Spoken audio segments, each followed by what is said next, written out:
verdad que está buenísimo para hacer entrenamientos, así que nos divertimos un rato. En algún momento, si pueden, visiten el centro de desarrollo de lubricación, ahí donde trabaja Walter, que les puede mostrar esto, que está muy bueno. Bueno, la agenda sigue. Agustín, el team de TGS, liderado por Agustín, va a hablar del proyecto de aumento de confiabilidad eléctrica del complejo Cerri. Después tenemos los modelos de proceso de gestión de activos de Profertil, que va a contar Claudio, y el diagnóstico de resonancia en tuberías de proceso mediante integración de análisis modal, Paul Mendoza. Tenemos 1 hora y media y después el próximo break. Venimos un poquito atrasados, así que estaría bueno que le demos rápido. Bueno, buenas tardes a todos. Primero que nada, bueno, gracias Guille, gracias Fer por la invitación. Es un placer estar acá, compartir con todos esta jornada. Mi nombre es Agustín Baratzábal, soy jefe de Ingeniería de Mantenimiento y Confiabilidad en TGS. Y les vamos a estar comentando de lo que fue nuestro proyecto de aumentar la confiabilidad eléctrica del complejo Cerri. Este es el aparatito, ¿no? Sí, ¿con este paso? No, con los laterales. Bueno, a ver cómo estructuramos un poco, cómo mostrarles este trabajo que lleva varios años desarrollándose. Primero voy a aprovechar la oportunidad para hablarles un poco del contexto de TGS. Tal vez muchos conocen a TGS por su negocio histórico y principal, que fue el transporte de gas, pero actualmente, bueno, justamente ayer habrán escuchado de algún lanzamiento de un nuevo proyecto que TGS lanzó y algunas otras cuestiones y novedades que les puedo adelantar. Lo que fue la motivación y enfoque del trabajo, la metodología que implementamos para desarrollarlo, un diagnóstico inicial del trabajo, los hallazgos y mejoras que surgen del análisis.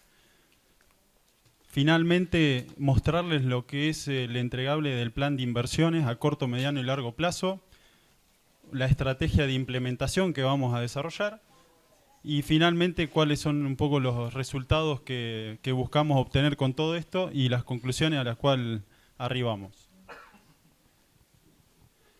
Lo que les comentaba recién, nuestro negocio por ahí más conocido, que es el de transporte de gas natural, con nuestras 33 plantas compresoras a lo largo geográficamente de todo el sur, oeste y centro del país, con más de 9.000 kilómetros de trayectoria de gasoductos, mucha potencia instalada de turbocompresión.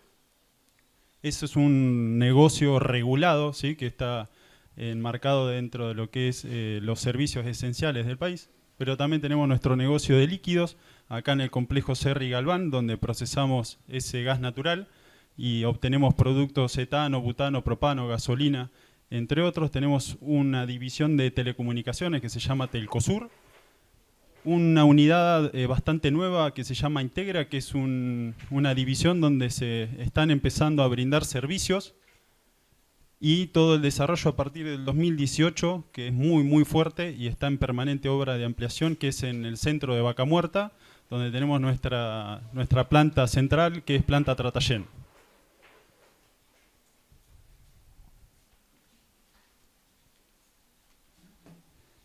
Esto habla un poco del desafío que tenemos en TGS, ¿no? Grandes extensiones geográficas repartido desde el estrecho de Magallanes hasta una planta en la provincia de Buenos Aires, en el centro de la provincia de Buenos Aires. Mucha diversidad cultural. Bueno, los desafíos más grandes pasan por ahí, diferentes unidades de negocio. Así que eso es lo que caracteriza bastante la operación de TGS. Y acá, bueno, cuestión no menor, mi especialidad es mecánica. Yo soy ingeniero mecánico de la UNS, así que como vamos a hablarle de específicamente un proyecto de confiabilidad eléctrica, traje a los especialistas eléctricos de TGS. Nos acompaña Guille Sópolo, que es líder y referente operativo de la parte de sistema eléctrico, y Gonza, que está con nosotros en el equipo de confiabilidad eléctrica. Así que ahora van a continuar ellos la presentación. Bueno, buenas tardes. La diapositiva anterior un poco marcaba en número lo que producimos acá en Bahía. Nosotros en Bahía Blanca, en el complejo Cerri, que vamos a estar hablando de eso, hay dos plantas compresoras, dos plantas de operación y una planta de generación de electricidad que se llama Ecoenergía, que compartimos con Pampa. Todo eso va a quedar vinculado en lo que vamos a ver ahora a nuestro sistema de generación. O sea, si nuestro sistema de generación eléctrico tiene problema, todo el complejo tiene problema. Acá un poco en número lo que hacemos acá en Bahía, más o menos 1 millón de toneladas de CO2 más en el año, más o menos 3.500 toneladas por día. Lo que adelantó Agus hace un ratito, el proyecto que se viene habla de la capacidad que tenemos ahora, triplicarla. Bueno, pasate a la que sigue. Bueno, nuestro sistema de generación de electricidad que abastece al complejo, y nos abastecemos y tenemos respaldo externo de EDES. Digamos, tener generación propia tiene sus ventajas porque no dependemos de terceros, pero como digo, cualquier cosa que falle genera paros en el complejo que pueden ser parciales o totales. Estar aislado de la isla de EDES, pues podemos trabajar en paralelo en isla. Estar aislado de EDES en muchas ocasiones no ha traído problemas, porque recordarán el apagón del 19, del Día del Padre del 19, que se paró todo el país. Nosotros seguimos andando porque tenemos generación propia. En el evento del viento del 24 nosotros quedamos andando, no quedamos andando en la inundación porque nos tapó el agua. Pero en los otros dos eventos, digamos, fueron la única planta que quedó en servicio por tener abastecimiento propio. Esto es un diagrama que se ve poco, que lo habíamos hecho en Excel y está dinamizado. Vos apretás los botoncitos y te va llevando. Allá no se alcanza a ver demasiado bien, pero representas los dos generadores, que son turbinas a vapor, y para que esos generadores estén en servicio va a depender que el sistema de vapor esté en servicio. El sistema de vapor depende de 5 calderas que van a un colector común. Entonces, si nosotros tenemos algún inconveniente en el sistema de vapor, puede traer problemas en el sistema eléctrico. Avanza.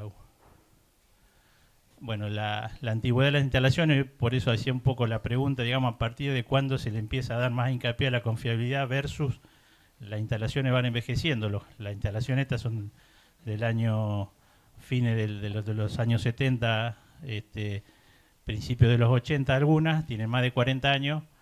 Estos equipos hacen más de 40 años que están andando y bueno, ya podemos estar entrando en alguna etapa de vida final, ¿no es cierto? Hemos tenido algunos eventos en el sistema de generación que implicó un poco el estudio que va a presentar Agus. Estamos presentando con Agus. Avanza. Bueno, en este punto es donde nosotros lo que decidimos encarar es empezar a levantar un poquito la info que tenemos en la planta. Había mucho conocimiento adentro, hablamos hace un rato de héroes, hablamos hace un rato de gente que tiene mucha experiencia. Todas esas personas los ibas a ver y lo primero que te decían, eso ya lo dijimos, eso ya lo planteamos por un lado, lo pusimos en tal lado, no aparece en la inversión, no hay cambios. Entonces, bueno, en base a todo eso, nosotros construimos una etapa cero que le llamamos. Etapa cero, ¿por qué? Porque está levantando datos. Si ven ahí, todo tiene un año donde fuimos desarrollando esta metodología, que en definitiva se termina de concretar en una metodología cuando nosotros avanzamos en el tiempo. Definimos esta etapa cero donde ponemos un punto y decimos, a partir de acá hay que empezar a preocuparse más por la confiabilidad. Lo que empieza a llevar esta metodología es que, y el disparador de esto, es que la planta empieza a tener algunos inconvenientes de disponibilidad eléctrica en principio. Hablaba recién Guille de que viene también aparejado del vapor. Teníamos problemas con el paralelo con EDES, teníamos problemas con la calidad del vapor. Entonces, en base a todas esas averiguaciones que hicimos, entrevistas con los principales actores de esto y sobre todo los que más experiencia tienen, llegamos a una etapa cero donde podemos cerrar que se tiene que tener en cuenta en la matriz de riesgo de la instalación. Hay que hacer una revisión de eso, ¿sí? A partir de eso, no solamente entra en la matriz de riesgo, sino que entra institucionalmente como un riesgo estratégico, ¿sí? En ese riesgo estratégico de la compañía es donde después se definen los objetivos estratégicos, ¿sí? Una vez que nosotros ya entramos en una organización institucional, en una cultura de la confiabilidad, como hablábamos recién, estábamos recién, 2023, por ahí, entrando un poco más en este concepto de la confiabilidad. Lo hablamos durante toda la mañana, que es cultura de confiabilidad. Esa cultura en una empresa, sobre todo, como decía Guille recién, de los 70, que en realidad viene de antes la empresa, por ahí de los 70 es más para la parte de líquido, ahí es donde empiezan a chocarse generaciones y empiezan a chocarse ideas, y por ahí hablábamos también mucho de el mantenimiento, terminan siendo los héroes. ¿Por qué? Porque terminan solucionándote el problema. Ahora, ¿el problema debió haber estado ahí o no? Hacemos análisis de causa-raíz, hacemos indisponibilidades, hacemos análisis, se hacen comités de evaluación, pero ¿con qué criticidad, con qué valor agregado se está encarando eso? Tenemos un sistema que regula eso, interno, pero la realidad es que nos chocamos con que, en definitiva, no tenía la calidad que tenía que tener. Entonces no es solamente tenerlos los procesos, sino ser incipiente y decir, nosotros tenemos que encararlo con el compromiso que se merece y, obviamente, con una mirada objetivo, que es un poco lo que nos empezamos a diagramar después, donde entra una etapa de estrategia, donde decimos, entre 2023 y 2024, que llegue un asesoramiento externo, alguien que desde afuera venga a mediar, a dar su valor agregado. En principio, 2024, asesoramiento técnico. Hablamos de electricidad, no teníamos cierta afinidad e incluso contractual con Pampa, entonces nos brindan una asistencia técnica de confiabilidad. Una vez que nosotros llegamos a eso, empiezan a surgir distintas cuestiones técnicas, algunas de corta implementación en el tiempo, en plazos estamos hablando, y en definitiva todo eso termina llegando a que podemos mejorar mucho con cambios chicos que no llevan mucha inversión, ¿sí? Entonces, con algunas organizaciones técnicas podemos llegar a mejores puntos de confiabilidad. Ahora bien, 2025, inundación mediante, ya habiendo encarado la parte del asesoramiento técnico, ya se venía hablando de poder hacer un asesoramiento integral. En ese asesoramiento integral es donde empieza a surgir un poco lo que comentaba Guille recién. Dependemos del vapor, o sea, no tenemos Black Start. El Black Start nuestro es EDES, si no está, no arrancamos hasta que no vuelva. Entonces, si nosotros encaramos esto solamente por lo eléctrico, solamente por lo técnico, nos estamos perdiendo una gran parte de la confiabilidad de la planta.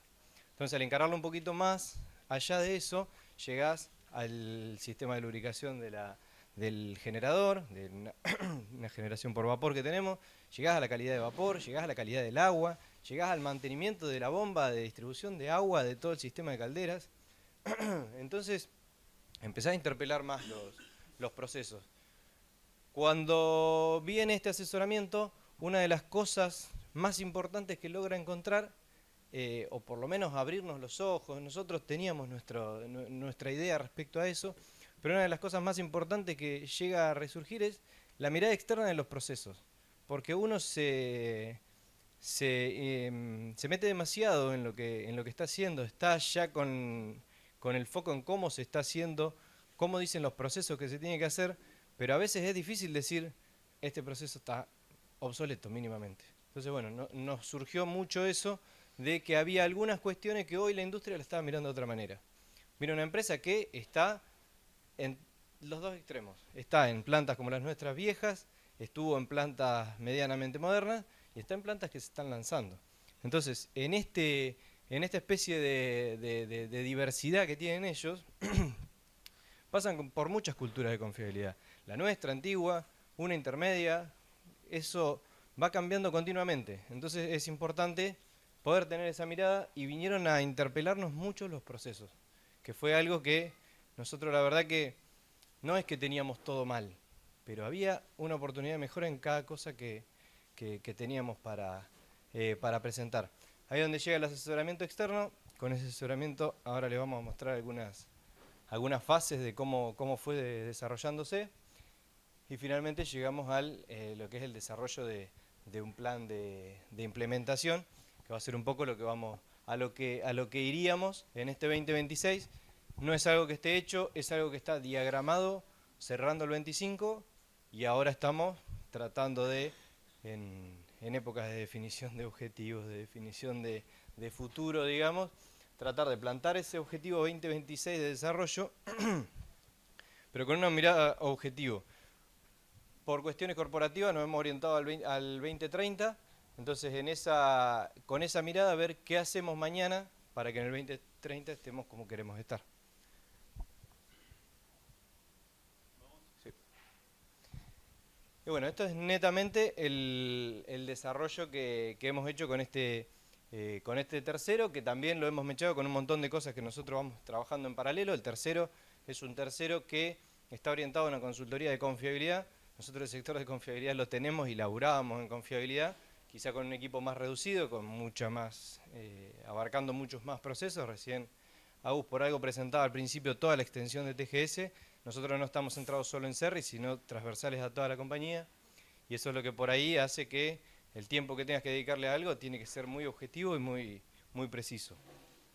Ahora bien, como decíamos al principio, una primera etapa de diagnóstico. Una primera etapa de diagnóstico, de entrevistas, de sentarse con todo. ¿Cuáles son tus especialistas en tal materia? Nos sentamos, lo charlamos y a partir de eso salieron un montón de mejoras, principalmente de procesos y de roles también. En algún punto donde quizás nos indican que la parte de confiabilidad, muy emparejado con lo que veníamos hablando hasta recién, la parte de confiabilidad tiene que tomar mayor valor porque es una mirada hacia lo que queremos, que es una cultura de confiabilidad. Después, en una segunda etapa, surgieron lo que son los estudios de confiabilidad en todos sus niveles. Estudios de cómo nos estamos midiendo, en base a lo que nos medimos, primero si lo que estamos queriendo medir lo estamos midiendo bien y si eso que estamos midiendo nos está dando resultados buenos y con quién nos comparamos para decir que esos resultados son buenos.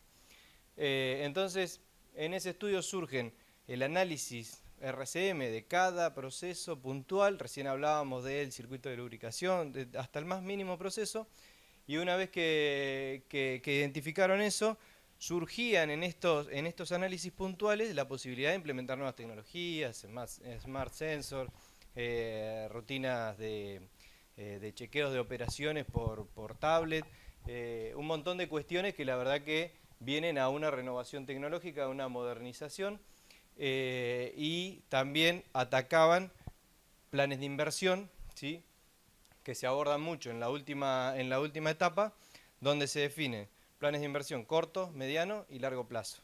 Entonces, en esos pequeños estadios, por ahí lo que es corto plazo es lo más orientado a procesos y con algo de inversión es ese pequeño gramo, ese 20% que te afecta el 80% y que vos lográs levantarle un par de puntitos a la confiabilidad. Entonces, en ese corto plazo aparecían estas cuestiones de instructivos, de, por ejemplo, no insistir tanto en el qué estamos haciendo, sino en el cómo lo hacemos. Si nosotros estamos midiendo un valor preciso de una tolerancia, nosotros tenemos que decir cuáles son los límites. Y si da fuera de ese límite, ¿cuál es el procedimiento que nosotros vamos a hacer para validar ese límite? ¿Con quién lo vamos a validar? ¿Cómo lo vamos a informar? Una de las cosas que se nos criticó bastante es que reparábamos mucho en el conocimiento técnico que teníamos en TGS, y la verdad que lo tenemos, porque hay especialistas, muchos especialistas y muy buenos dentro de TGS que pudieron sacar una planta adelante en 2 meses, es parte del conocimiento técnico que hay dentro de TGS y que no se castiga tanto ese conocimiento, sino la forma de gestionarlo. Y además, que quede para las generaciones futuras, como comentaba en algún momento Manuel. Así que bueno, eso es un poco el cómo se abordó esto. Y con qué nos quedamos en estas oportunidades de mejora en confiabilidad, en este diagnóstico, con lo que es organización, la arquitectura energética, donde definimos paralelo con la red, sensibilidad y energía de respaldo, que era una de las cosas que habíamos abarcado, lo que es gestión de mantenimiento, que lo hablamos recién, y lo que son nuevas tecnologías. Para bajarlo un poquito a números, se realizaron revisiones de RCM, 34 revisiones, más de 100 hallazgos y 12 propuestas de mejora que terminan desencadenando mayormente en las distintas acciones de corto y mediano plazo que hablábamos recién. Dale, sigo yo. Bueno, en la primera fase, como estábamos hablando, digamos, el estudio después se presentó como que se podía hacer 3 fases de implementación, una a corto plazo, mediano y largo plazo. Así que en la primera fase consiste en un poco los títulos que estaban ahí. ¿Qué es eso que dice ahí? El tema de la revisión de los repuestos y elementos críticos, puesta en valor de algunos sistemas, migración por obsolescencia. Nosotros, no solamente los generadores tienen 40 años, la celda tiene 40 años, los SM tienen 40 años. Hemos tenido indisponibilidad de todo tipo, ¿no? Antes de la inundación, en enero del 2025, salió de servicio un generador que termina arrastrando al otro porque se quemó un diodo que tenía 40 años. Así que esas cosas que surgieron, estas cosas de los análisis de falla, de empezar a hacer mejoras incrementales que pueden afectar en la confiabilidad sin grandes inversiones. Todo eso fue resuelto o se propone hacer en la fase 1. Seguía vos. Después hay una fase intermedia, que un poco lo que se viene hablando, digitalización, sensores inteligentes, automatizar algunos procesos. Se habla de algún refuerzo eléctrico y algún cambio de modalidad operativa o de gestionar ante fallas alguna respuesta automática del sistema para no tener un blackout total. Y en esta fase es estudiar la posibilidad de tener... Hoy comentaba que tenemos 2 generadores para todo el complejo, de 40 años, la necesidad de tener una fuente adicional. En esta fase como que se empieza a implementar el estudio de esto para avanzar. Finalmente después en la fase 3, que es un poco lo que decía Gonza, con un horizonte más lejano, nosotros entendemos que en el 2029 vamos a tener un paro total de planta, más o menos se hace cada 5 años, que es oportunidad para implementar todas estas mejoras. Y acá están los títulos donde habría que llevar adelante esta fase, y ahí habría que, pasando por la fase intermedia, finalmente evaluar y concretar la tercera fuente de generación.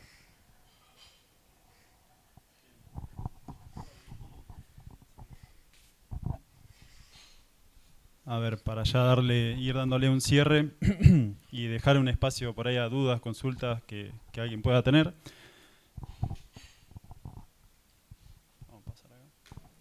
Y conectando también a un poco algunas de las conversaciones que han ido surgiendo a lo largo de la mañana, cuestiones de roles, cultura, organización, por ahí transmitir lo que uno le termina dejando una secuencia tan larga de trabajo. Ven que son varios años en los cuales venimos trabajando en esto, muchas personas, muchas áreas.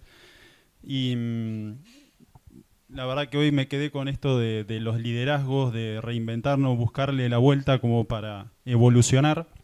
Y en función a eso, también algo que nos traía todo este asesoramiento interno es una filosofía que traíamos de ingeniería de mantenimiento y confiabilidad, donde inicialmente teníamos una filosofía de trabajar, de que sea un sector donde los jóvenes profesionales se forman para ir y reforzar áreas de mantenimiento y operación. Esto fue puesto en juicio, se cuestionó e incluso nos habilitan a discutir y a convencernos internamente de que es al revés. Y estamos en eso, en un camino a migrar hacia una oficina de ingeniería de mantenimiento y confiabilidad donde se termina la carrera o donde vos llegás a lo largo de una trayectoria con mucho conocimiento de especialista y desde un área donde vos delimitás, ¿no?, la calidad y los criterios de confiabilidad hacia las áreas de mantenimiento y confiabilidad. En el medio de eso estamos, ya hay cambios que hemos desarrollado dentro del sector, estamos incorporando los especialistas en cada materia y tenemos un plan para ir reforzando el área y que tenga un mayor peso y revertir ese, ya culturalmente o organizacionalmente ese tema. Lo que es impacto lo resumimos en 4 líneas: mayor confiabilidad, fortalecer el sistema integralmente, obviamente obtener un resultado económico de todo esto y una evolución cultural, este modelo de confiabilidad que queremos que no solamente sea para este proyecto, sino poder extrapolarlo como un modelo organizacional. Y bueno, para cerrar, lo último a modo de conclusión tomamos un modelo muy crítico para TGS. El sistema eléctrico depende todo un negocio completo, por eso nos basamos en esto. El desafío que enfrentamos no es de una situación eléctrica o de generación, es un desafío sistémico de múltiples sistemas que hubo que abarcar con igualdad de importancia, desde lo técnico hasta lo organizacional. Todo el desarrollo de todos estos años nos deja un método de trabajo y de afrontar desafíos y una hoja de ruta clara de cómo seguir de acá en adelante. Y que esto es un proceso continuo, o sea, no se termina con el desarrollo de este trabajo ni con un entregable puntual, sino que esto es una cadena continua de mejora. Y el resultado final de toda esta implementación que esperamos como expectativa es evolucionar en nuestro modelo de gestión de confiabilidad. Eso es todo, muchas gracias y bueno, quedamos a disposición de consultas.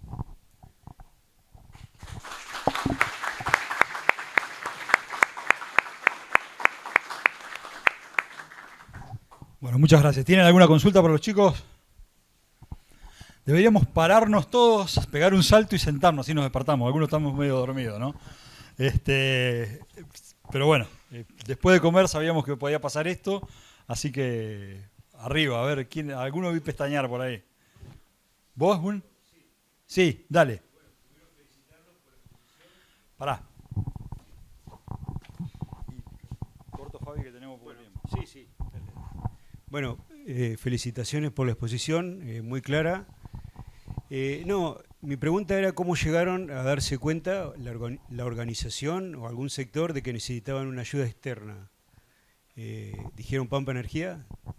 Sí, Pampa Energía, iniciamos con ellos por la cercanía, ¿no?, de las empresas. Entre TGS, Pampa Energía es parte dueña de TGS, y tenemos una planta dentro de nuestras instalaciones que es Ecoenergía, una planta de generación eléctrica que inyecta electricidad a la red y está dentro de las instalaciones de TGS y que TGS opera y mantiene. Entonces hay una relación contractual y dentro de esa relación contractual hay un asesoramiento técnico.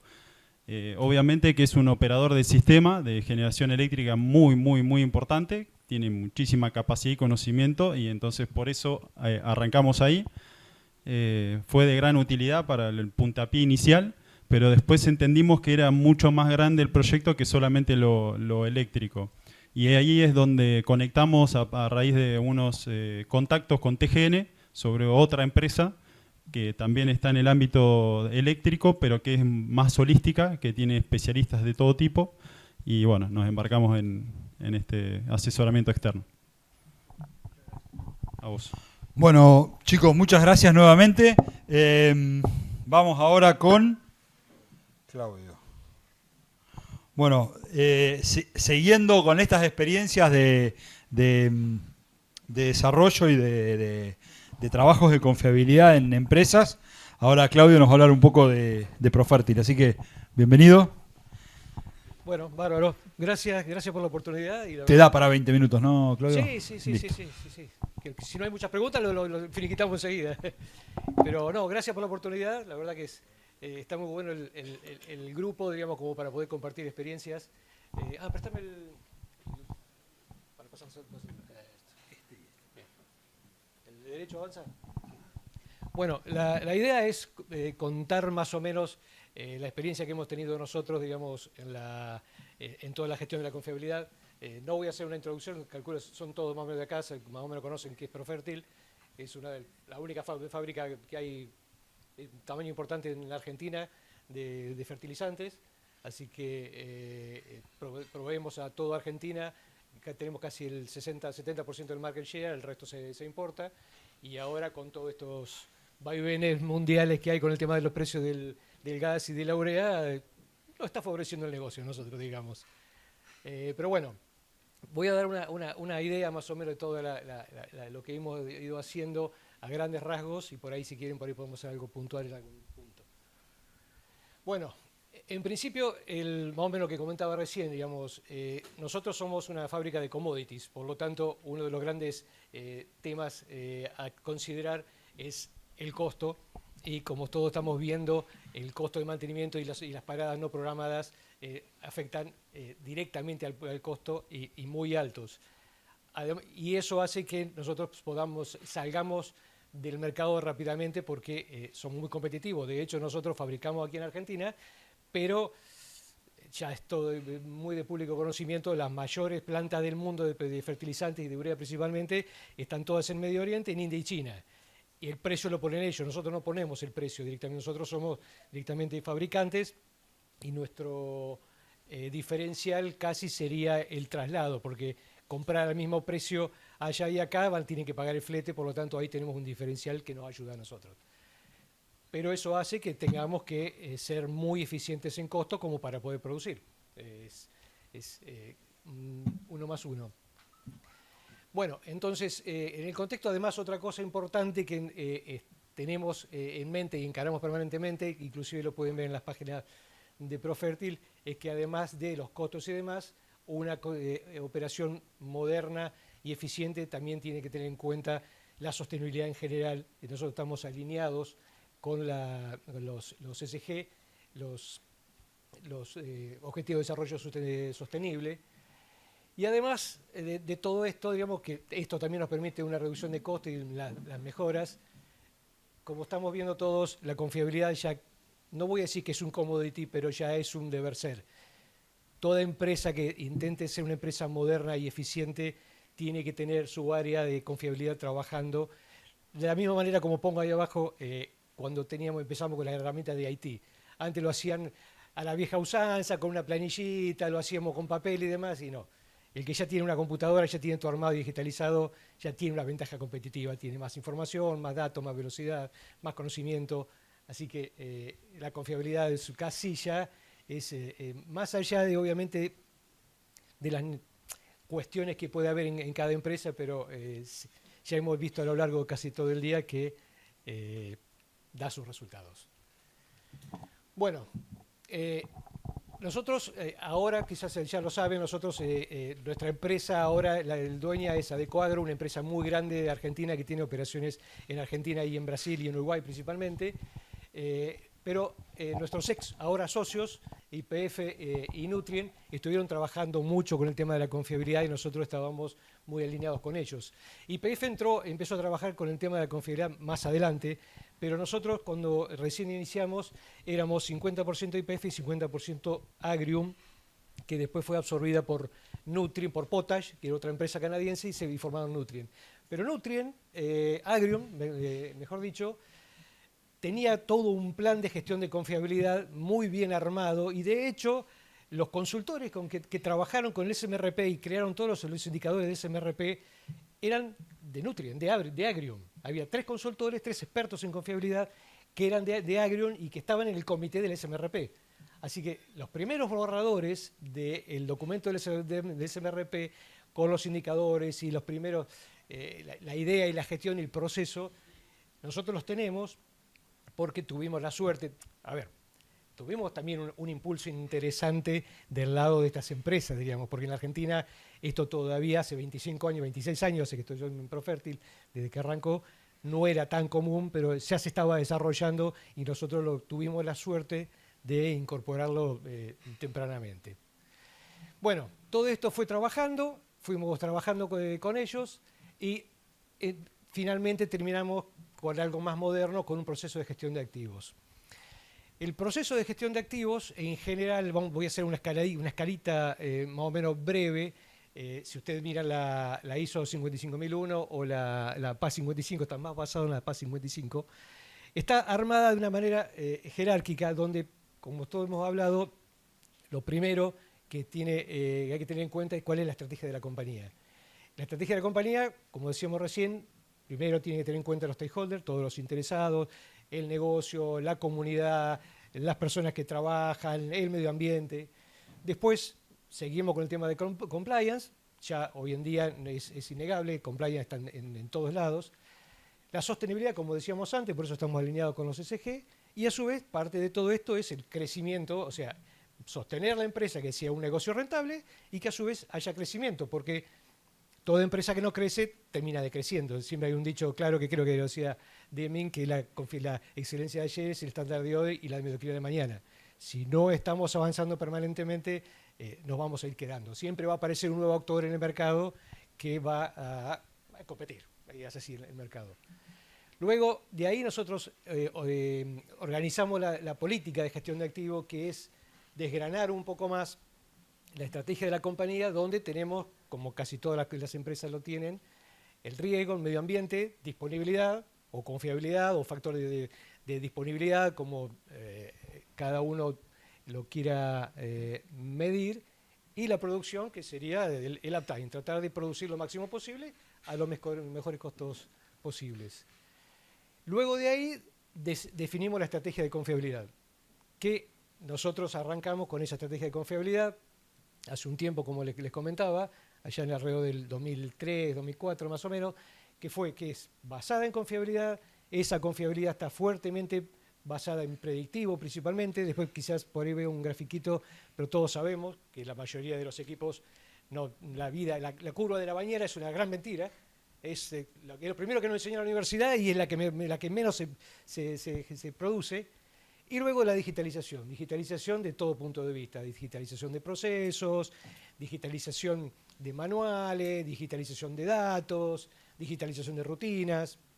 Todo eso hace a que lleguemos a puntos de instalar ya nuevos sistemas para poder gestionar toda esa maraña o montaña de datos que hoy en día cada vez tenemos mucha facilidad para generar datos. Está bárbaro, pero después lo tenemos que procesar. Y procesar ya es harina de otro costal, porque hay que sacarle jugo, que más o menos lo que se estaba viendo con el tema de la inteligencia artificial y demás. Y luego, a partir de esa estrategia ya declarada, basada en confiabilidad, nosotros generamos los planes de gestión de activos o planes de confiabilidad, si le queremos llamar. Uno de los puntos más importantes de todo lo que generamos es que la ejecución sea a tiempo y efectiva. Es un tema muy importante porque podemos desarrollar toda la estrategia que querramos, pero si no se hacen en tiempo y efectivamente van a fallar, vamos a tener problemas porque cada equipo tiene su tiempo medio entre fallas, su periodo PF y demás, y bueno, si no lo agarramos a tiempo, muy linda la estrategia, pero no le hacemos caso como corresponde. Esos planes tienen que ser costo efectivos, hacerlo al costo correcto, y además a partir de ahí tenemos otros dos planes que están, ahora por ahí voy a hacer un poquito más de apertura, tener un plan de obsolescencia y un plan de fin de vida útil. Nuestra planta no es vieja, tampoco es nueva, ya tiene 25 años. Cuando arrancamos la planta tuvimos muchos conceptos de confiabilidad, e inclusive trabajamos mucho con la redundancia de los activos, y a pesar de que todavía la IS 61511 no había salido, pero los conceptos de redundancia y de SIL y SIL ya los teníamos incorporados, así que tenemos medidas de la confiabilidad y muchas instrumentaciones, muchas protecciones que son críticas, están triple redundadas, tanto en la instrumentación de medición como en la ejecución. La mayoría de las válvulas, digamos, que son críticas, tienen doble solenoide como para poder evitar la falla, digamos, y no tener una parada espuria, que a veces siempre pasa, que te dicen toda la configuración es todo muy bonito, y resulta que por ahí te das cuenta y tenés todo colgado de un pelín. Y bueno, es parte de todo lo que hay que analizar permanentemente, como lo vamos a ver después. Bueno, como decíamos, entonces, la estrategia arranca desde un marco, digamos, de sostenibilidad, y luego nos alineamos con los ESG, que ahí definen la estrategia y la política.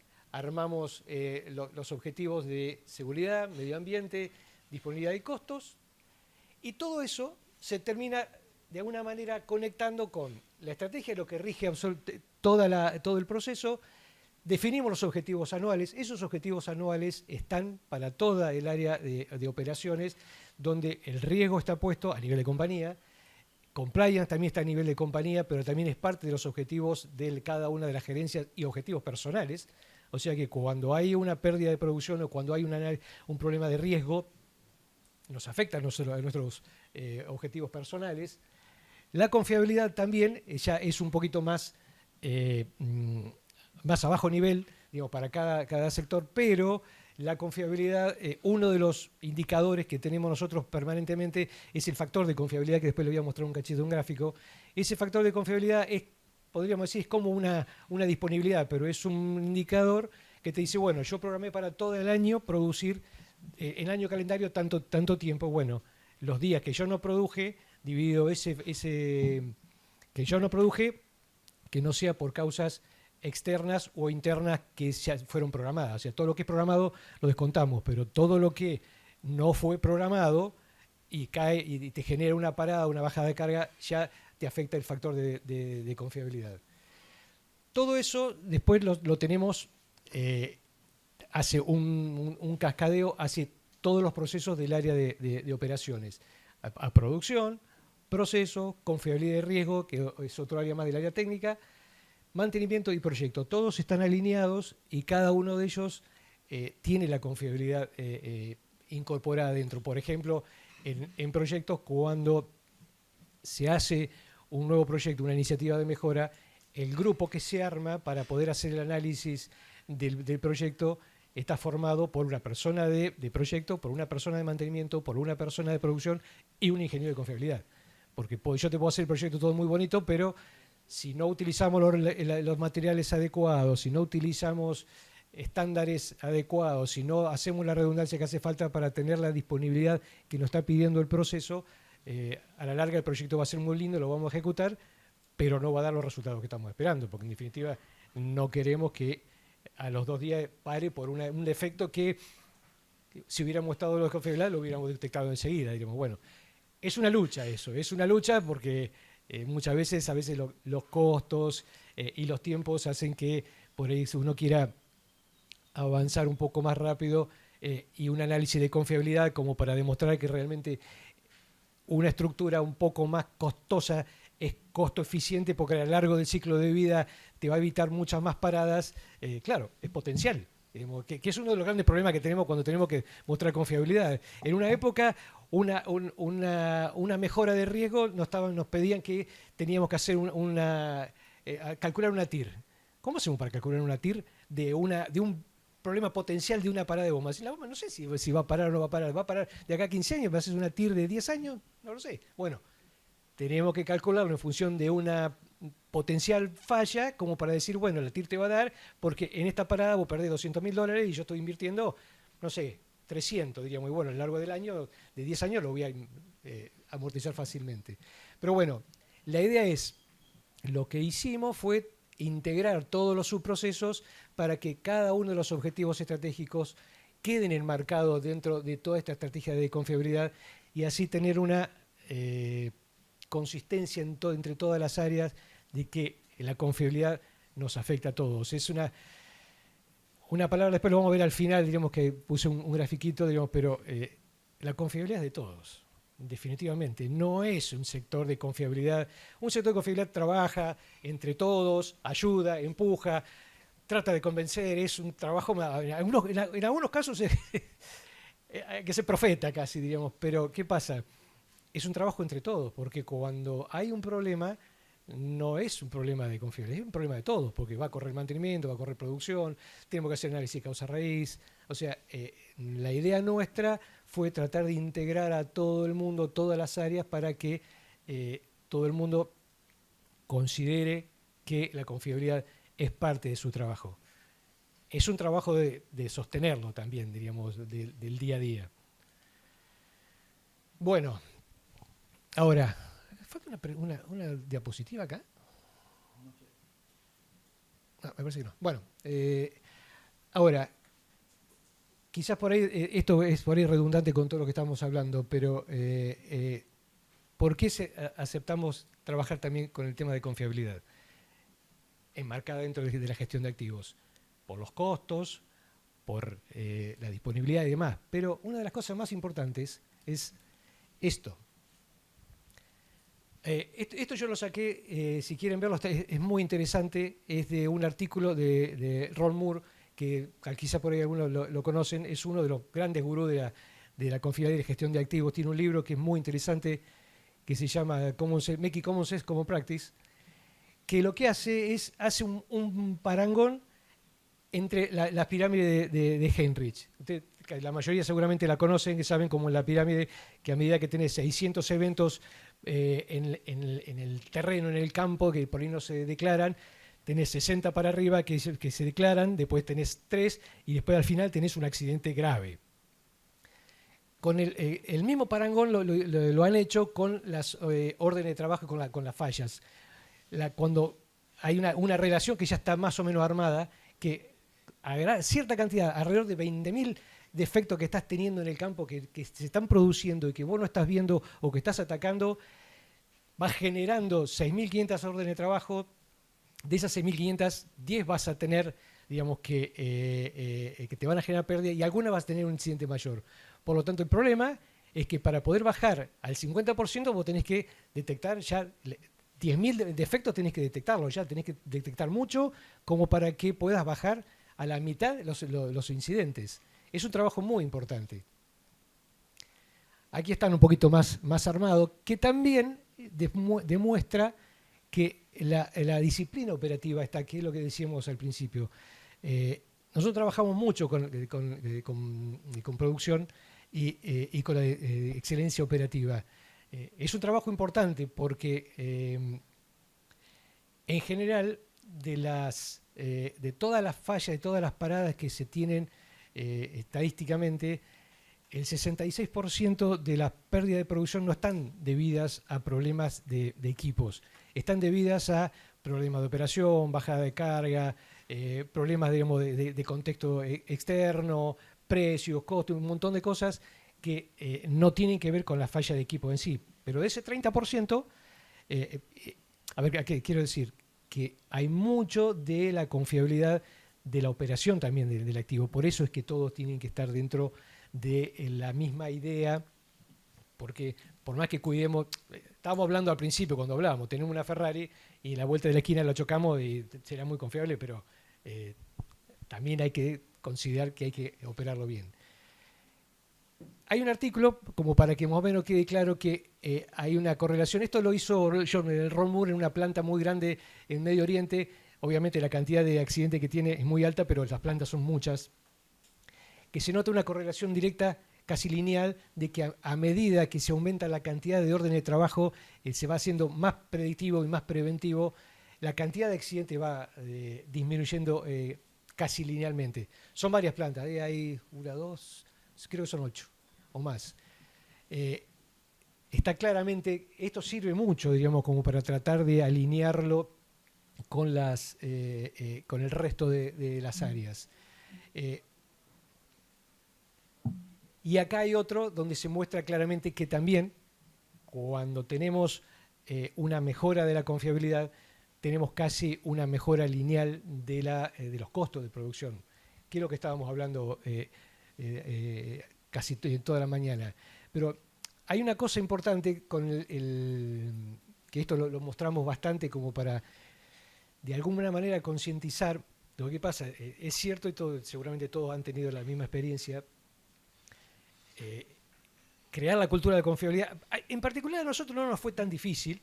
Después, ahora, si ahí tengo la escala de tiempo, se los voy a mostrar. Pero ¿cuál es el tema? El tema es sostener la confiabilidad y dejarlo claro. Si nosotros hacemos un parangón claro con el tema de la pirámide de Heinrich, podemos mostrar el tema de la linealidad con los accidentes. Nosotros no trabajamos solamente para tener una confiabilidad muy alta y para que la empresa gane más y estemos todos bien y demás, sino que estamos en planta. Entonces, un accidente, un problema de esto, tranquilamente puede hacer que nosotros no volvamos a casa. Entonces, esto no es solamente un beneficio para alguno. Es para todos nosotros. Todos estamos en planta, estamos todos los días, estamos caminando en la planta, vamos a ver una bomba, vamos a ver un instrumento. Entonces, si la confiabilidad está cuidada y todos tenemos en cuenta la confiabilidad, estamos cuidando el resto de la gente y nos estamos cuidando nosotros. Yo hay un ejemplo que siempre pongo, que a veces es importante por ahí como para de alguna manera poder llevarlo al terreno bien llano. Cuando entré en Profértil, trabajaba, era ingeniero de sistema de control, después pasé a ingeniero de confiabilidad y después a supervisor de confiabilidad y inspección. Uno de los problemas que teníamos era cuando arrancó la planta, a todo se le ponía alarma. Había alarmas, pero alarma por todos lados. Obviamente eso es altamente riesgoso, porque el panelista después lo único que hace automáticamente le da al pajarito como tenía los Simpsons, diríamos al botón en la central nuclear. Pero ¿qué pasaba? Me llamaban a las 3 de la mañana, al otro muchacho que estaba conmigo, hacíamos guardia, nos llamaban a las 3 de la mañana para inhibir una alarma. Entonces, permanentemente nos llamaban a las 3 de la mañana, a las 4, a las 5, era cansador. Y no era que nosotros volvíamos a trabajar a las 12 porque teníamos 4 horas, digamos, trabajando, no, entramos a las 8. ¿Qué fuimos haciendo? Fuimos mejorando, haciendo análisis de alarmas, haciendo cada vez más confiable todo ese sistema, ¿para qué? Para que las alarmas no salieran. Porque la alarma cuando salía era una alarma real y había que atenderla. Entonces ahí lo que se hacía era una maniobra para poder bajar la alarma, digamos bajar un exceso de caudal o temperatura o parar un equipo porque había un problema, pero no porque era una alarma espuria que estaba sonando permanentemente. Bueno, ese fue un beneficio directo, digamos, como para mejorar la calidad de vida, digamos, en este caso para el grupo nuestro.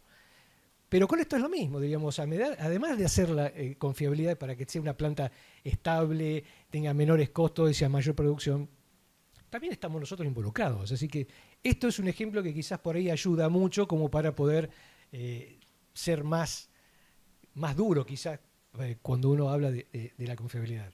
Claudio, perdóname, 10 de slides en 22 minutos. ¿Cuánto me queda? 14 slides para 8 minutos. Uy, Dios, ¿cómo me fui? Bueno, voy a tratar de ir rápido entonces. Bueno, esto es más o menos lo que como la evolución como fuimos trabajando. Arrancamos en Profértil primero con el análisis HAZOP, después hicimos todo un análisis de criticidad de todos los activos. Sí tuvimos suerte de poder hacer toda la carga en el sistema. Primero arrancamos con el D7i, después con un SAP.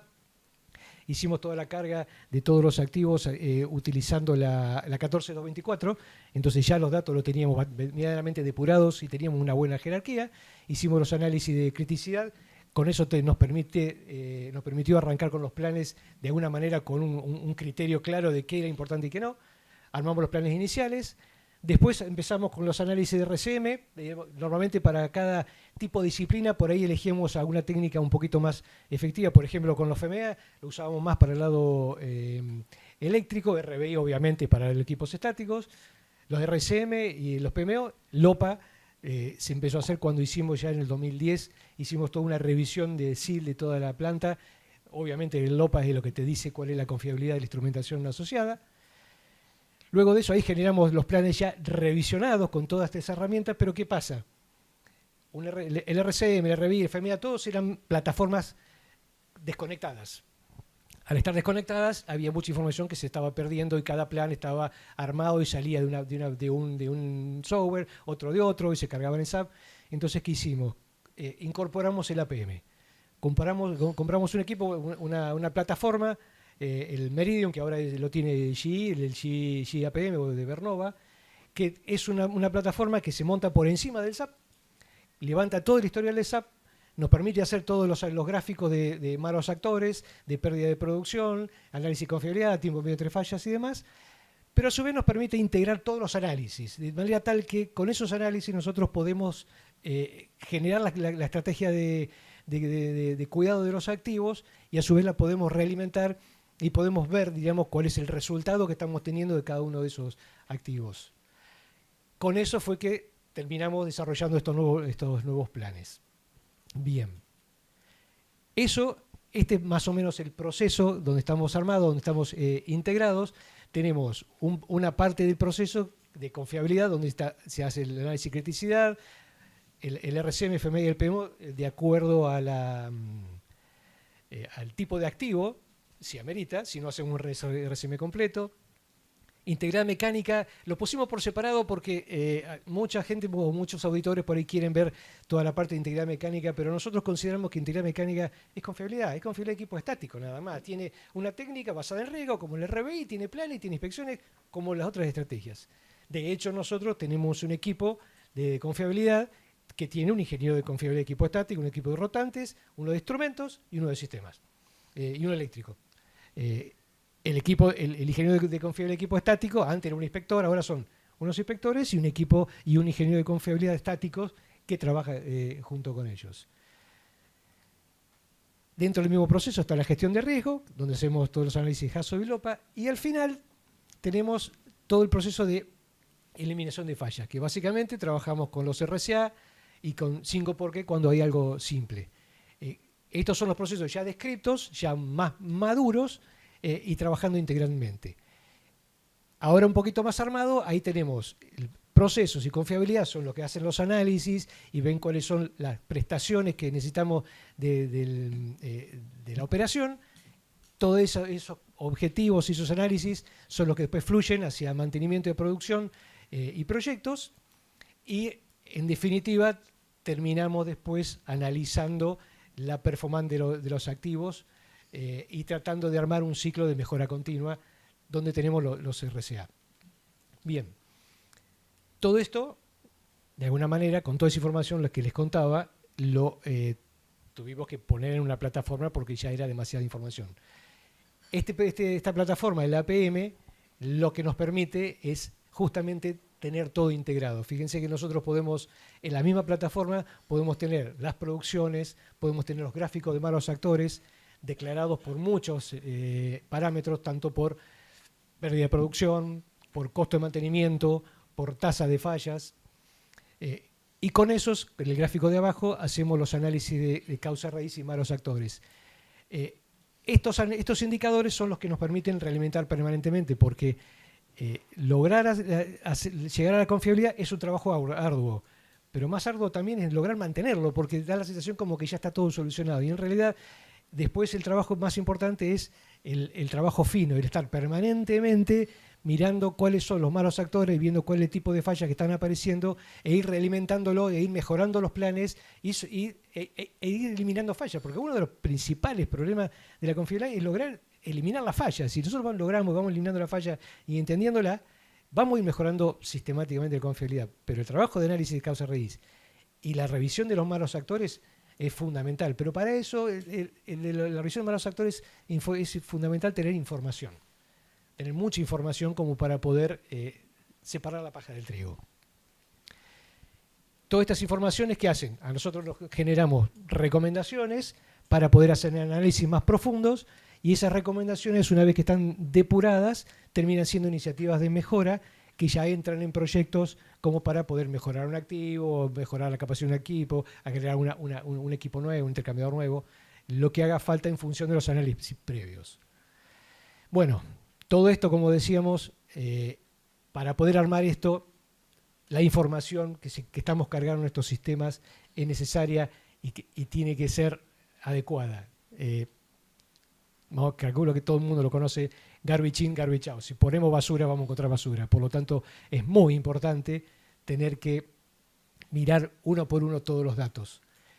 Lo que hicimos fue, con esta integración, fue modificar las planillas de SAP como para poder cargar los datos que son necesarios para poder hacer los análisis de confiabilidad.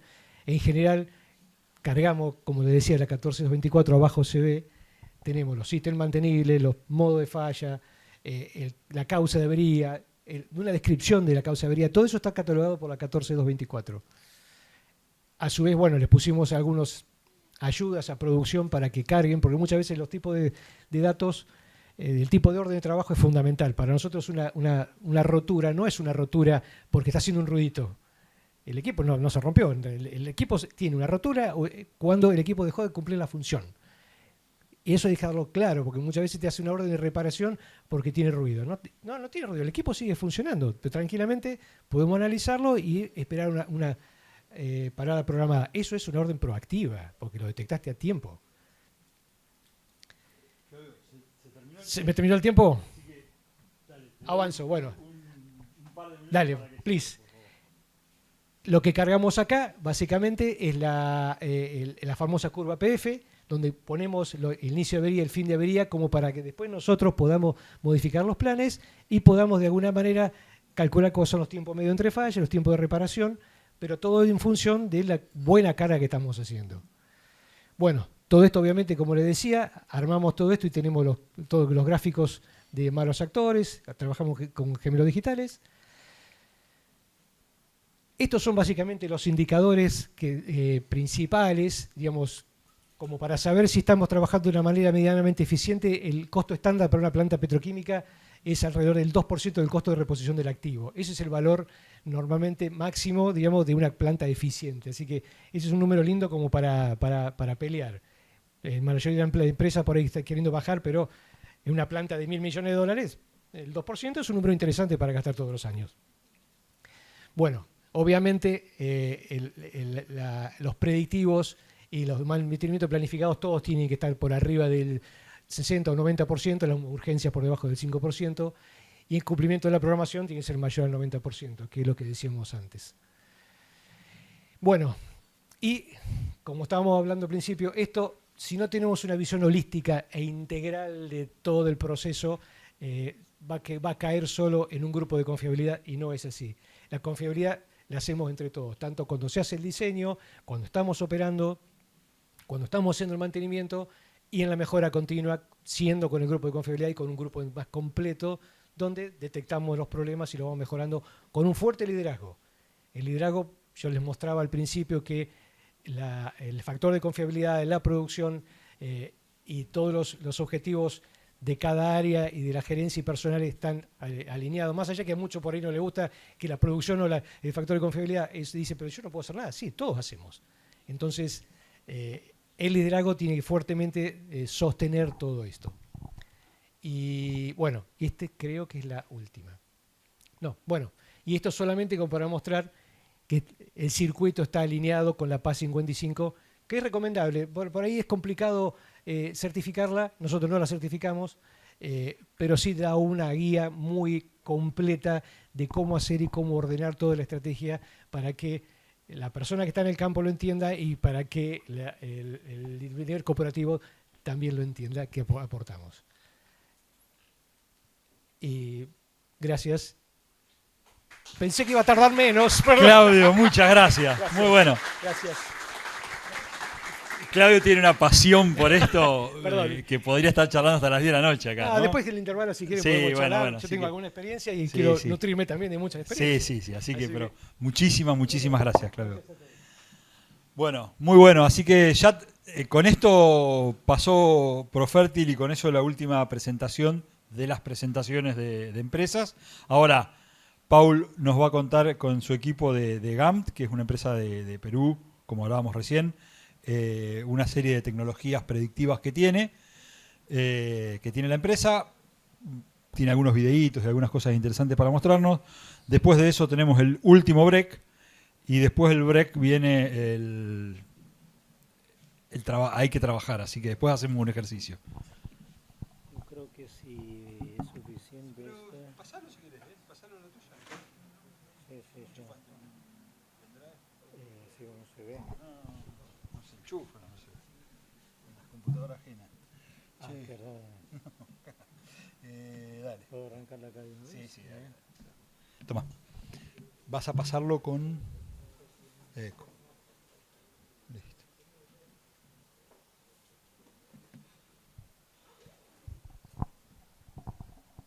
Pará, que está sin...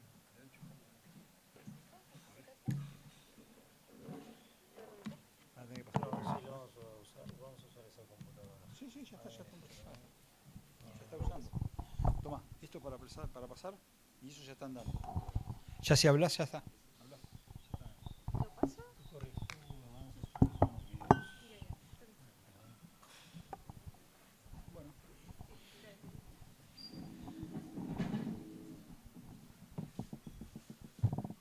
Buenas tardes, hola, ¿se escucha? Este me parece que se habla un poquito más.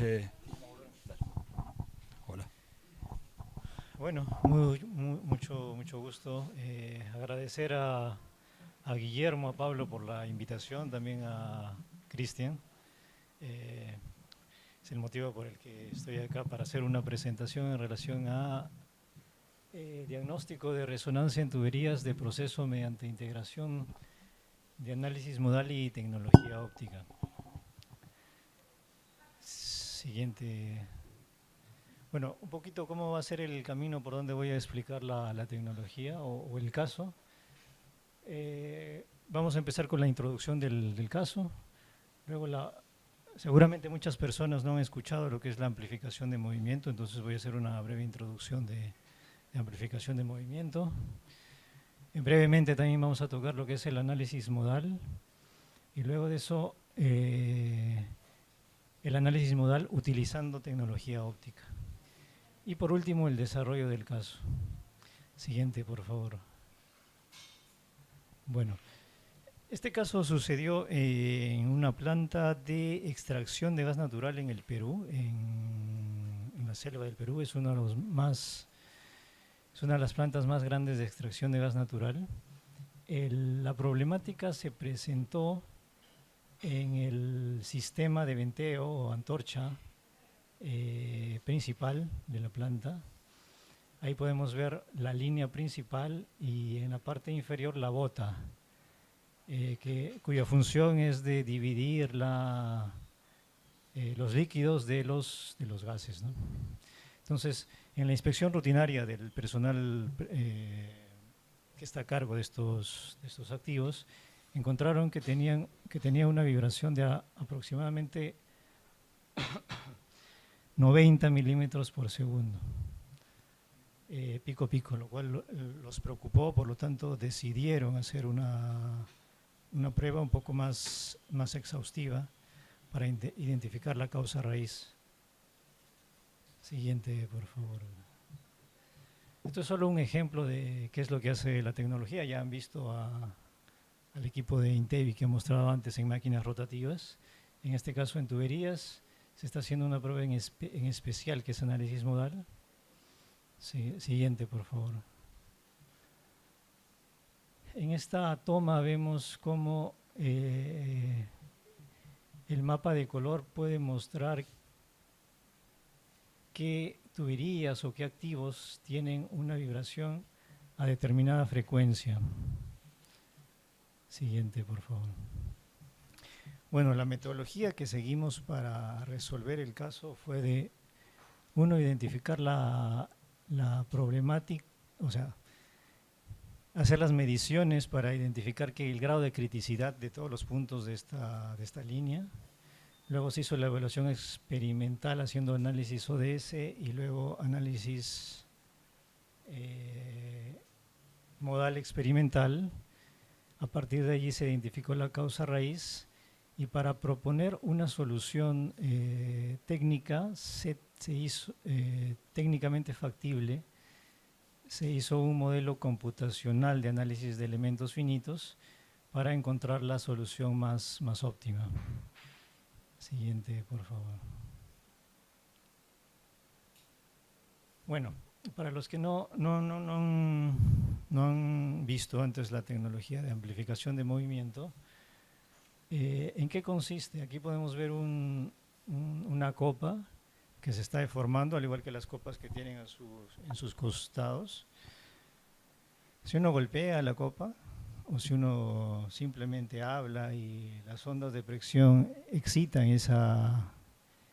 cualquier material en realidad, hay una deformación que nuestros ojos no pueden percibir.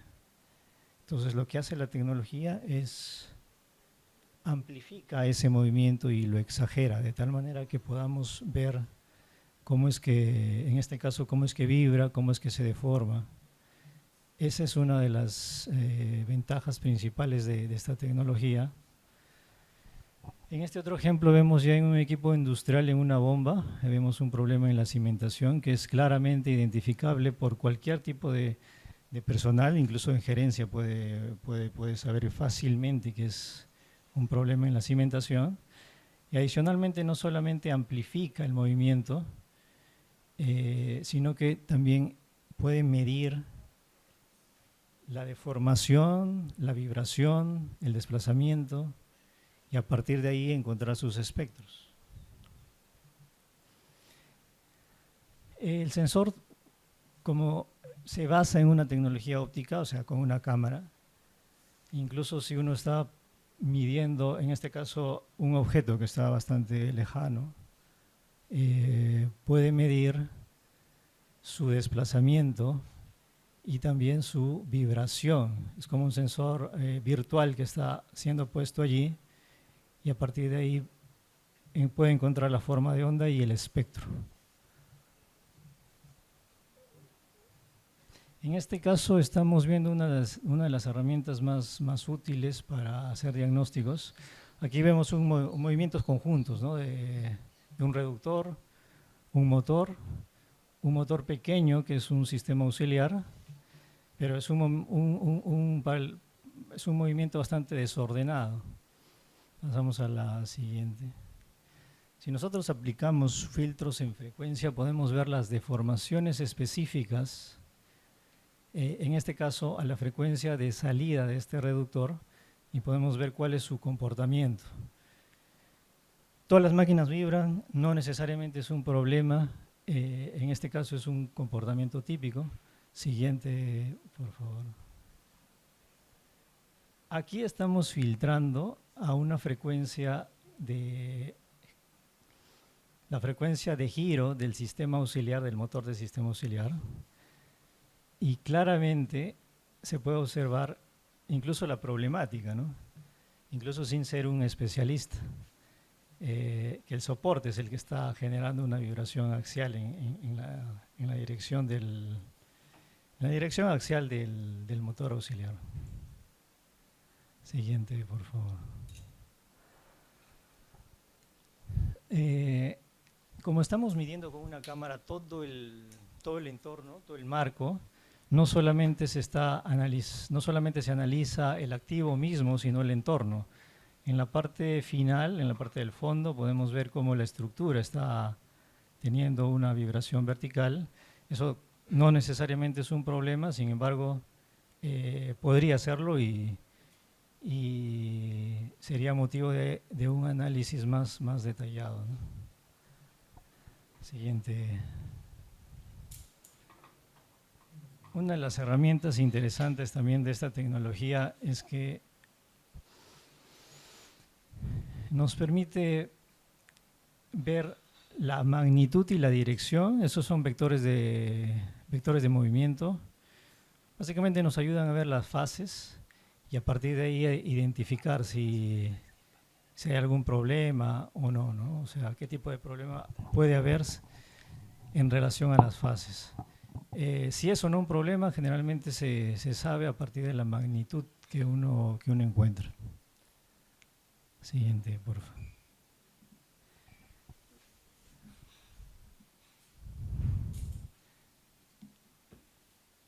En esta herramienta uno puede identificar, ya sea en tuberías o en plantas donde hay alta densidad de activos. Para el analista es importante saber qué tipo de frecuencia está actuando en determinadas máquinas y cómo se transmiten hacia otros activos. En este caso se puede ver que se está sacando un espectro global de toda la toma, y cuando selecciona, ahora vamos a verlo, cuando selecciona un pico, se pinta de un color especial, lo que nos dice que ese activo en particular está siendo gobernado por ese movimiento, ¿no? Por ese movimiento a esa frecuencia. Si cambiamos a otra frecuencia, entonces se pinta de otra, o resalta ese activo. Y en este caso vemos como a 9 Hz la bomba con su tubería de descarga está siendo excitada, pero adicionalmente en la parte superior también podemos ver, al haber una unión estructural, también está transmitiéndose esa vibración, ¿no? Siguiente, por favor. Hay una metodología de evitamiento de fallas por fatiga debido a vibraciones inducidas por flujo del Energy Institute, que recomienda justamente para sistemas de tubería medir en soportes, en codos, en válvulas y en el centro de la máxima luz que hay entre soportes, ¿no? Con la tecnología óptica podemos medir no solamente esos puntos discretos, sino prácticamente de manera continua todas estas zonas y adicionalmente los soportes estructurales de una sola vez, ¿no? O sea, nos ayuda bastante con el tiempo en ese sentido. Un ejemplo más, la BIF nos dice que midamos también, bueno, que el 80% de las fallas por fatiga en tuberías se da en conexiones de diámetro pequeño o small bore connections, ¿no? En la parte inferior podemos ver cómo es que está midiéndose y no solamente eso, sino el conjunto, ¿no? Y bueno, el Motion Amplification no solamente tiene la cámara, sino tiene un conjunto de tecnologías que permiten medir no de manera puntual, sino para un activo crítico de manera continua, para que esté 24/7. Adicionalmente para medir en 3 direcciones, porque lo que han visto está midiendo solamente en 2 direcciones. Sin embargo, hay herramientas, hay hardware adicional que nos permite medir en 3 direcciones.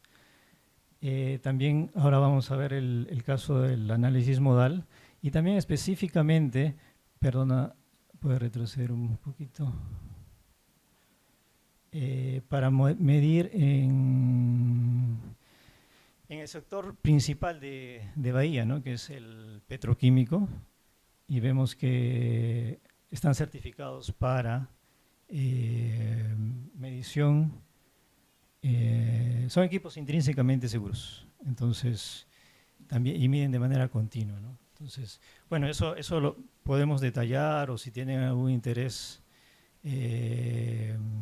tener alguna reunión virtual y eso. Ahora no voy a entrar en el detalle de los productos. Y bueno, incluso también el del robot, ese sí, si lo mostramos un momento. Esta es una de las herramientas que permite al sistema posicionarlo en el robot Spot de Boston Dynamics, para que automatice esa parte del trabajo de la toma de datos, ¿no? Entonces viene con su iluminación, un servidor y la cámara para que pueda hacerlo de manera automática. Pasamos al siguiente para entrar al análisis modal. Bueno, el análisis modal en esencia, de manera resumida, ¿para qué nos sirve? Para encontrar, ¿cómo vamos con el 10 minutos? 7, 6. Dale, está bien. Bueno, el análisis modal, ¿qué es lo que nosotros queremos identificar con el análisis modal? 3 propiedades de cualquier sistema: máquina rotativa, tubería, cualquier tipo de sistema. Frecuencia natural, amortiguamiento y formas modales. Seguimos. Lo que tradicionalmente se hace es sensorizar con muchos acelerómetros y golpear para medir tanto la entrada, cómo uno está excitando y cómo el sistema se comporta ante esa excitación. ¿Ok? Entonces, y esas propiedades dependen de la masa, rigidez y del amortiguamiento. Seguimos, por favor. Para efectos de, digamos, de continuidad o darle más confiabilidad a un equipo, lo que nos interesa en esencia es las formas modales, el amortiguamiento y la frecuencia natural. Luego hay unos algoritmos que se pueden detallar también, pero lo importante es eso, digamos, en el análisis modal. Seguimos. Bueno, ahora, la combinación del análisis modal con la tecnología óptica viene a ser lo que se llama el Modal Amplified, es el nombre en inglés, o amplificación modal en español. Entonces, de manera tradicional, ¿cómo es que se hacen las pruebas? Podemos ver a la izquierda, se usa de manera intensiva sensores que miden la respuesta, o sea, cómo reacciona el sistema. Pero con el sistema óptico ya uno no es necesario que posicione esos sensores, o sea, es menos intensivo. Sí tiene que excitarlo, si uno tiene que excitar a una máquina rotativa o estructura, vemos ahí como hay al fondo unos andamios y están excitándose justamente la estructura, ¿no? Y la cámara está midiendo de manera sincrónica todos los puntos. Siguiente. Para que vean lo sencillo que es esta prueba, incluso una sola persona está ahora haciendo esta prueba en un soplador. La cámara es la que está tomando cómo es que se desplazan los puntos y la persona está excitando con un martillo que está instrumentado y que está midiendo la fuerza. Pasamos a la siguiente, en esencia eso es lo más importante. Para el caso que estamos tocando, justamente estamos viendo parte de la prueba donde se ha hecho la excitación. Siguiente. En algunos casos de las formas modales o cómo es que se comportan estos equipos,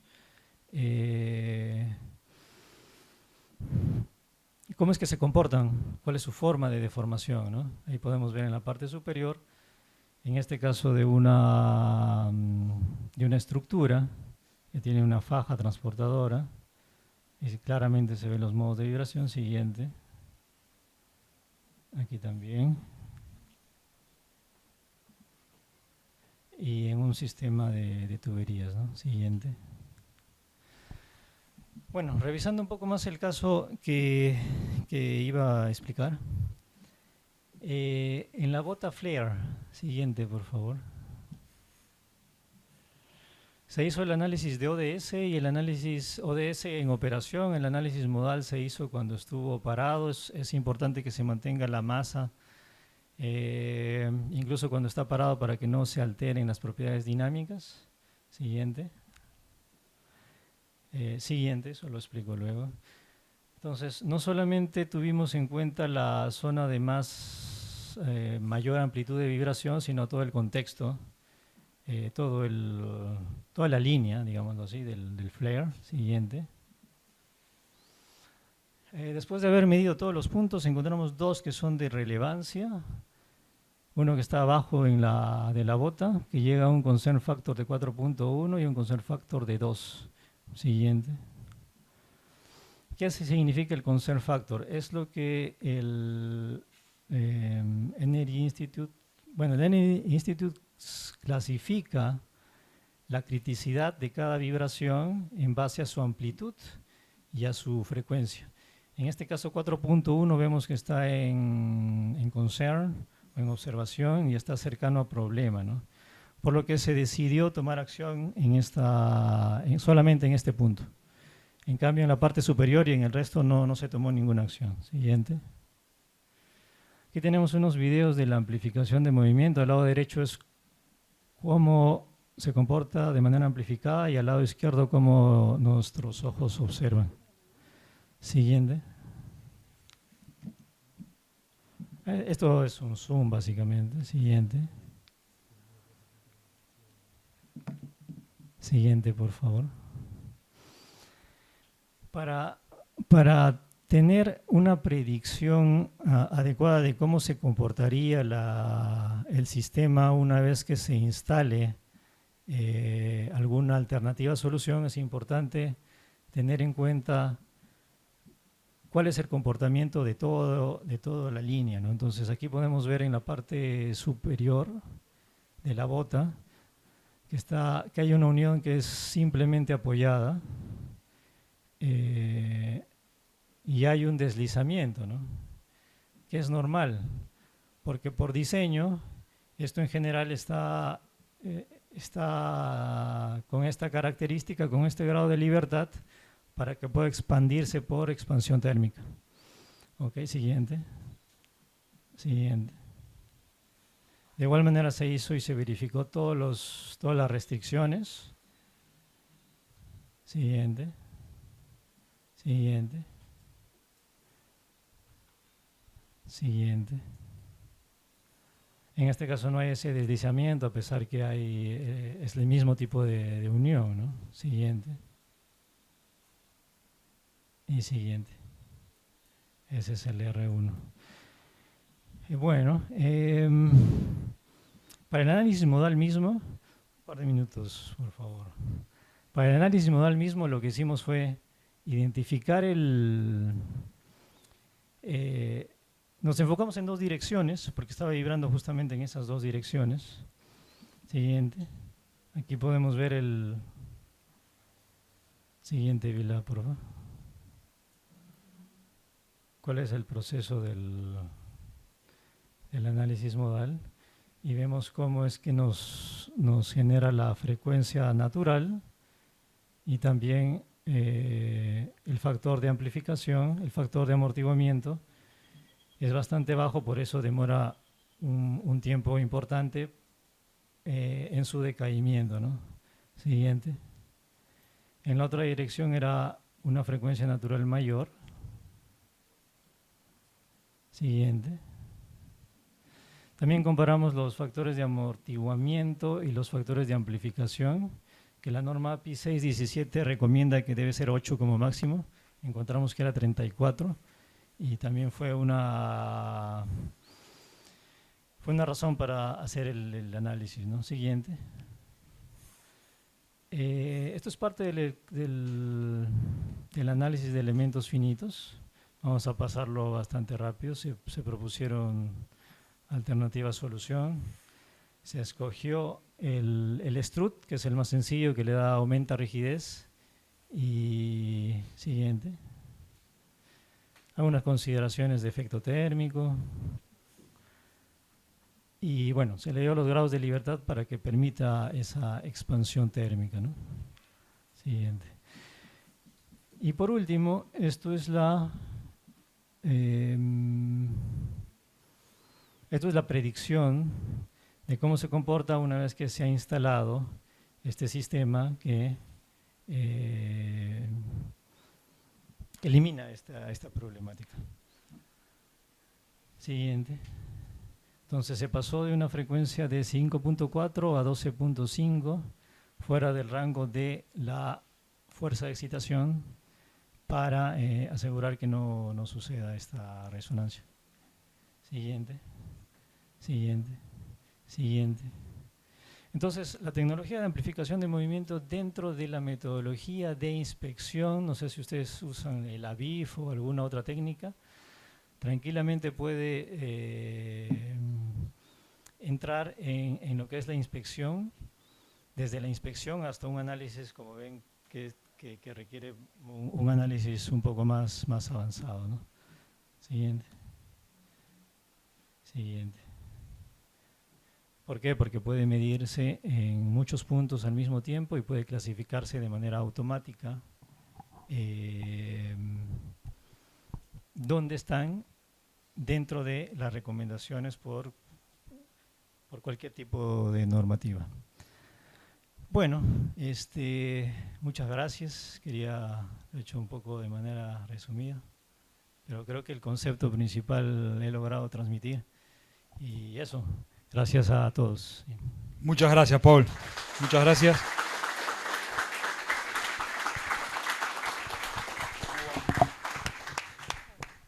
Bueno, y quien tenga preguntas con respecto al tema, Pablo, vas a estar por acá. ¿Y hasta cuándo se quedan ustedes en Bahía? Hasta mañana. Ah, bueno. Así que hoy a la tarde alguno le puede invitar a una cervecita y hacer las preguntas que faltan. Llévatelo. Permiso, Paul, Ok. Bueno.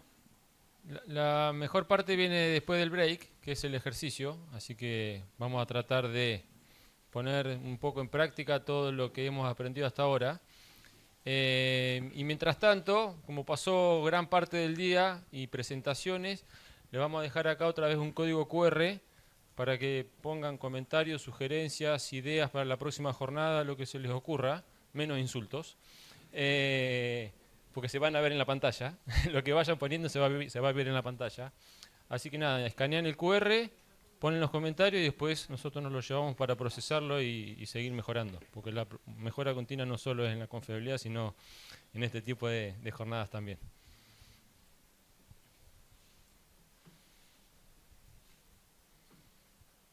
Esperen, porque estoy...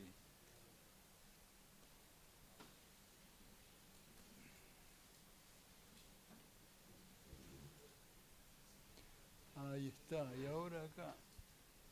Ahí está. Ahí está. Bueno, ahí tienen el QR o el número 3824-9811. Bueno, y listo. Entonces, mientras, si quieren tomar el número y hacer darnos alguna sugerencia de cómo seguimos, nos vamos a tomar un cafecito y a despertarnos un poco. Nos despabilamos y después volvemos.